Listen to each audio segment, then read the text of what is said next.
Scott Disick has engaged in a whole lot of questionable behavior over the years, but for all his substance abuse and his questionable treatment of Kourtney Kardashian, the grossest thing Scott's been involved with is dating a succession of teenage girls. If you do the math on that, you'll find that it works out to exactly super gross. It would be one thing if Scott just happened to find his soulmate in a woman who's a couple decades his junior, but he's dated multiple much younger women in succession, which raises some major questions.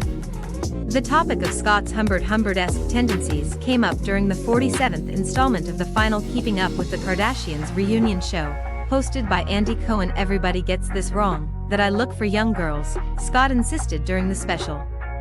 "I don't go out looking for young girls.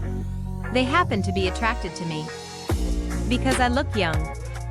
Sounds like some pretty weak reasoning to us. After all, Scott is wealthy and relatively famous, so it's not like his options are limited. The guy doesn't have to enter a relationship with every woman/girl who shows an interest in him. But despite all of those sound arguments against Disick's BS, it seems that his ex and her family are totally in favor of him cruising high school parking lots, a la David Wooderson. "You tell them, Scott," Kris Jenner gleefully exclaimed after Scott explained his situation.